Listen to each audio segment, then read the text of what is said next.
Welcome to the revolution.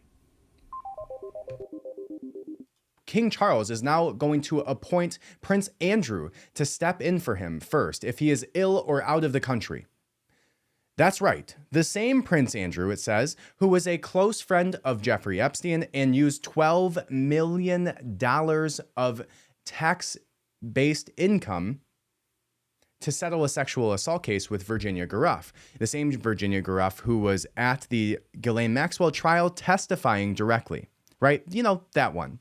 So King Charles is going to appoint a literal pedophile to potentially step in for him. Now, we'll actually look into what that means and what the actual title is that he'll be getting. But we'll read some of the comments here. It says he was already a counselor to his mom, Queen Elizabeth II.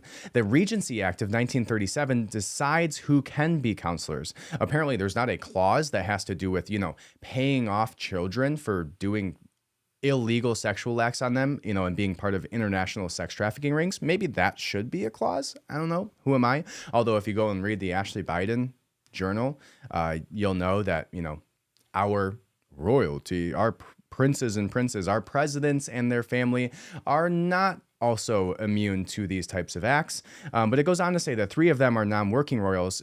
You guys need new legislation so Prince Andrew or Prince Anne can replace pedo prince.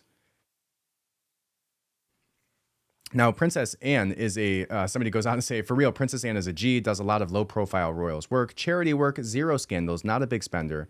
I could be propagandized by the news, but she seems humble and hardworking. I think she may have even been the one who was allowed to stand beside the princes in one of these proceedings for like one of the very first times. But quite interesting. Don't really know why a king of a nation would potentially put a pedophile in the possession of power. But, once you find out that maybe potentially majority of them are culprits in this type of thing, it starts to be much more believable. Now, this article goes on to say that King Charles III appoints Prince Andrew in new important role. Another article says that Prince Andrew can still be deputized for king as Councelor of State, but Princess Anne can't under new rules. And then we'll go ahead and jump into one of those articles here. So it goes on to say that King Charles III ascended the throne after his late mother, Queen Elizabeth II, passed away at her country estate in Balmoral, Scotland. The 73-year-old was officially announced as the nation's new sovereign last Saturday, September 10th. And following his proclamation, the new head of state was supposedly appointed his younger brother, Prince Andrew, as Counselor of State. Robert Peston, journalist and political editor for ITV News, posted a thread of tweets explaining the situation. And he says, the monarch appoints 5 counselors of state to stand in for him when he is unwell or out of the UK. Peston began. They are his spouse plus the top 4 in succession to the crown who are age 21 or over. These include Prince Andrew and his daughter, Princess Beatrice. It says that, but not Prince Anne, who is probably the most widely respected in all of the royal family. Many would say this is nuts, especially since the 2013 secession of the Crown Act ended primogeniture, not sure what that is, though only for those born after 2011. Interesting. It continues that, so if King Charles were incapacitated, Andrew would step in as king, not Anne. He ended his thread with the question, do you think most British people would approve? I would certainly hope not. It says, taken to Twitter, many users shared their answers to Peston's questions. One responded, I most certainly would become a Republican under those circumstances. No way would I accept Andrew as a stand-in for the king. This is nuts. A second person wrote, in his first week as king, Charles has had 2 hissy fits about pens, sacked dozens of his staff at Clarence House, and now is rehabilitating Prince Nance. Good calls, Your Majesty. Yeah, I saw him do that where he was like sitting there signing documents and like pissed that there was some stuff on the table and like waved in somebody else because how dare he have to move the king's hand to move a, pen off of a desk. It goes on to say that a third wants to wait for an outcome, tweeting, let's see what the actual outcome is. I don't think people will stomach Andrew being in that line. I'm pro-monarchy. It may be a legal glitch or point of clarification may be needed, but certainly needs to be changed. Andrew had also previously served as the Queen's Councelor of State, along with King Charles, Prince William, and Prince Harry. So, who better to take on the throne than a potential Jeffrey Epstein associated pedophile literally paid off Virginia Garuff in a settlement claim during a legal proceeding to hush the conversation surrounding him sexually assaulting a minor?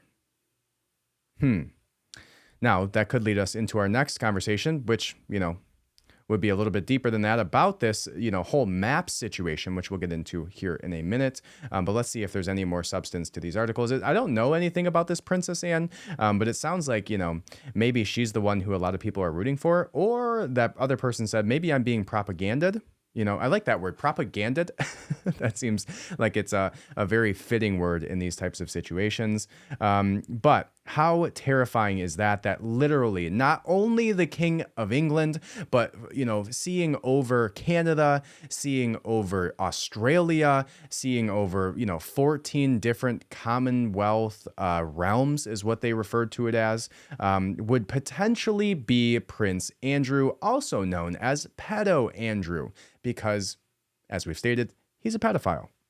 I don't know. Quite terrifying. What a horrific PR move by, during all of this. Now, I did see something about King Charles. I just can't say that seriously. King Charles. I feel like I'm in a Disney movie.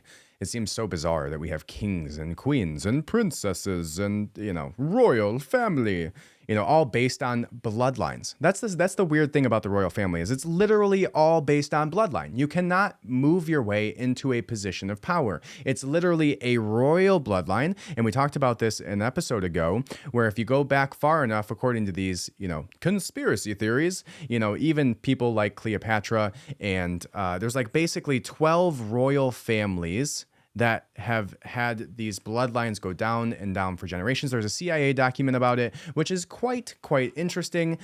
So I'll have to check that out at some point. There's like a 217-page book that is put into the CIA.gov documents. You can go to Google right now, or even better, go to Brave Search right now and type in CIA Royal Bloodlines FOIA, Freedom of Information Act, and you will find the document that I'm discussing here.